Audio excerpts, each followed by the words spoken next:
Tonight is election night across America. Learn when you need to turn in your ballot. And how WSU is celebrating National First Generation Day this week. Murrow News 8 starts now.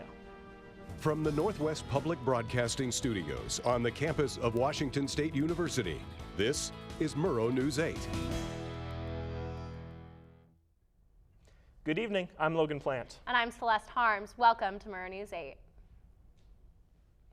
Today is Election Day. Ballot drop boxes close at 8 p.m. tonight. This year's ballot includes decisions on affirmative action in referendum measure number 88 and annual motor vehicle license fees in initiative measure number 976. That measure would limit annual motor vehicle license fees to $30. If you haven't voted and you would like to, make sure to drop off your sealed ballot before 8 tonight.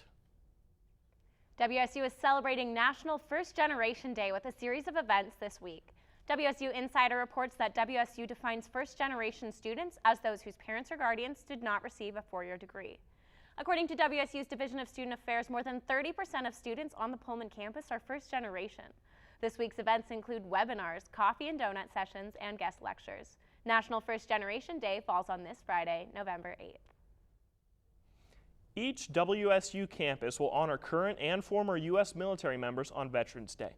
In Pullman, ASWSU Student Veterans Committee will host a breakfast and Veterans Memorial Ceremony November 8th at the Cub. Attendees will see the Veterans Memorial Ceremony by ROTC groups on campus at 11 a.m. at the WSU Veterans Memorial. Other campuses will be hosting several events for Veterans Day. For more information, you can find it at va.wsu.edu. One trunk and a lot of history. Murrow News 8's Angelica Relente shows us a new art exhibit on campus, showing the history of Native American boarding schools. At the ground floor of Terrell Library lies an exhibit regarding a multi-generational Native American boarding school experience.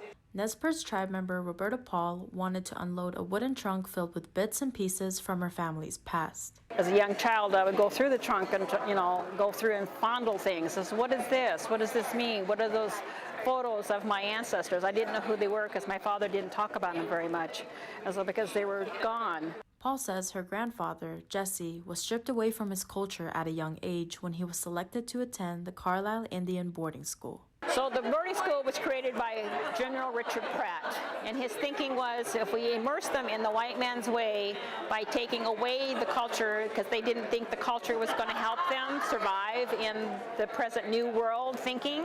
Paul says it's important to know and understand one's own history to make sure the past doesn't repeat itself. We are still struggling, and we have to fight with all of our being to still be here, but we are still here. Tatista tribe member Marcia Small says it's important to cultivate indigenous traditions and languages to prevent people from forgetting the culture. Unloading the trunk of Paul's grandfather is just one of the ways people can be exposed to the indigenous narrative. By doing this, we're addressing the atrocities of the United States government to the Native Americans. In fact, I even feel weird saying Native Americans because it's the original inhabitants. So we're addressing those atrocities and we're bringing it to light. For Murrow News 8, I'm Angelica Relente. WSU has new network security measures coming in December that will change how employees and students access WSU business applications. Kevin Gonzalez is live outside of Coug Tech. What can you tell us about the new security measures? Thanks, Celeste. According to WSU Insider, the Information Technology Services is preparing for the use of a multi-factor authentication for the MyWSU website. There will be 5 total options for the multi-factor authentication, ranging from mobile apps to a USB key. This would go along with entering their network ID and password. WSU Insider says the process typically takes no longer than 60 seconds from start to finish. The 5 options are either to use a mobile app through the Octomobile app or a Google authentication app, to use a code that will be sent to your phone, a call that will send you a 5-digit code, or a USB drive that will have a security key. You'll have to reset the code every 24 hours. Back to you at the desk, Celeste. That's Kevin Gonzalez reporting live from outside of Coug Tech. Thanks, Kevin. Spokane police are investigating after a hit and run in North Spokane sent a child to the hospital.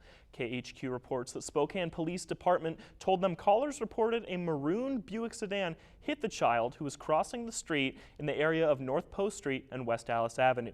The sedan reportedly fled the scene. The child was treated for non-life-threatening injuries and taken to the hospital. Up next, find out which basketball team WSU will play against tonight. John Lee has your sports news when Murrow News 8 continues.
Welcome back to Murrow News 8. The Jacksonville Jaguars are making a change on their center. Nick Foles is officially eligible to return to the field in Week 11 after suffering a leg injury in Week 1. He will replace former Cook Gardner Minshew. Minshew started 8 games for the Jaguars, compiling a 4-4 record and winning 6 Rookie of the Week's awards. The rookie passed for 2,285 yards, 13 touchdowns, and 4 interceptions. Despite his impressive touchdown-to-interception ratio, Gardner Minshew struggled to hold onto the ball. He led the league in fumbles with 8. The WSU women's basketball team tips off their season tonight in Beasley Coliseum. The Cougs will play the Pepperdine Wave at 7 p.m. WSU won their only exhibition game on Thursday, basing Chinese Normal University 71-63 behind a 28 points night by Borislava Hostova. USA Baseball is one step close to qualifying for the 2020 Tokyo Olympics. The team entered last night's game against the Dominican Republic, needing a win to advance in the Premier 12 tournaments. We'll pick things up in the top of third when Philadelphia Phil's farm Alec Baum explodes on the pitch, driving it to right field to the game. The Americans a 7-2 lead, but the DR wasn't finished yet as Charles Valerio hit a 3-run jack into bottom of the 5th to pull within two. That was as close the Dominicans would get. However, as former Cardinals Brandon Dixon struck out former Mariners Carlos Figueroa to end the game. The USA advanced to the Super Round. The Super Round begins on November 11th in Chiba, Japan. The World Series champion Washington Nationals visited the White House yesterday. Several players spoke to the White House crowd, including catcher Kirk Suzuki, outfielder Juan Soto, and World Series MVP Stephen Strasburg. First baseman Ryan Zimmerman presented President Donald Trump with a custom number 45 Nationals jersey. All but 7 players from the Nationals' 25-man roster were in attendance. Is the sunshine here to stay? Sean O'Connor will give us this week's weather forecast after the break. 1 in 3 adults has pre-diabetes. 1 in 3. That means it could be you, your favorite brother, your other brother, you, your football buddy, your football buddy, you, the boss's boss. If 1 in 3 adults has prediabetes, that means it could be you, your barber, your barber's barber. Nice work. Thanks. You, your plumber. Breathe right into your foot. Your plumber's masseuse. Yes. You, your dog walker. On your left. Your cat jogger. Or you, your co-pilot. Your co-pilot's co-pilot. While 1 in 3 adults has prediabetes, with early diagnosis, prediabetes can be reversed. Take the risk test at doihaveprediabetes.org to know where you stand. Welcome back to Murrow News 8. I'm Sean O'Connor with your weather. As you can see today, 58 degrees with a low of 31 degrees. Should be clear today, but a stagnant air advisory going on for the next 2 to 3 days.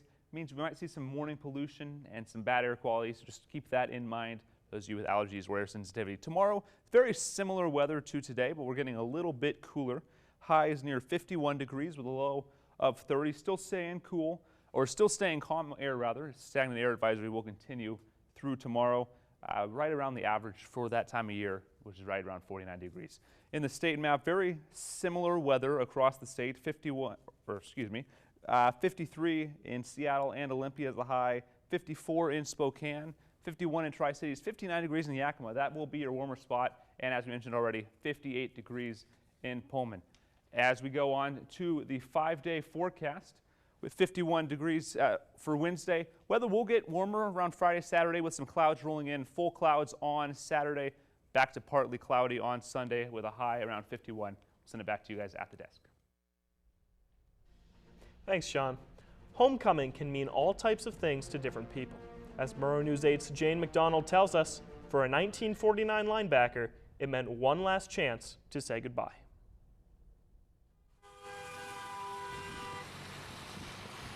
Homecoming, a long-standing tradition of friends, family, and football.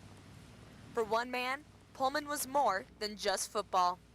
Everyone always assumes it's football, but for my dad, it's legacy. He just loved his Cougs, loved the fact that his parents met here, loved the fact that he met his wife here, loved the fact that his daughter and son-in-law went here, and his granddaughter went here and met her husband here as well, who also played for WSU. Greg Freiberg was a starting linebacker for the Cougars in 1949. WSU wasn't a college in his eyes. It was a place of gathering. About him, even though he was a player here, he could not sit in the stand and watch a game. He always had to get out, walk around behind the grandstands because he was so nervous. Even though he played, he still got too nervous to sit and watch a game. Martin Stadium has always felt like home to Greg. And after 20 years, he's finally coming home. Greg's love of Pullman has inspired 5 generations of Cougs to return home. It is many football players' dreams to be carried off the field. Greg will be carried on the field by his family.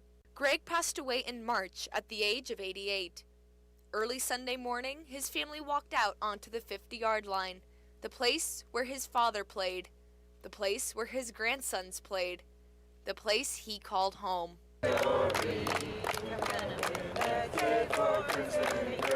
Greg went by many names: husband, father, grandpa, me.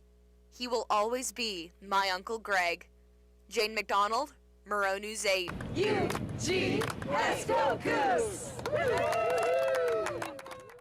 Murrow News 8 will return.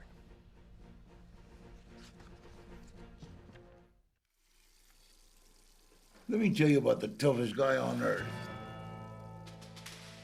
He does the work of 2 jobs, but only gets paid for one.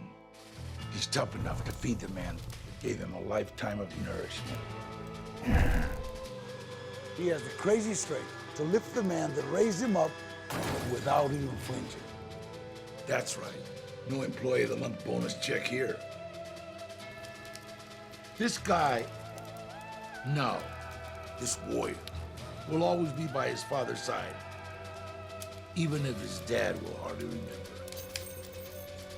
Good luck finding a gym to train for that.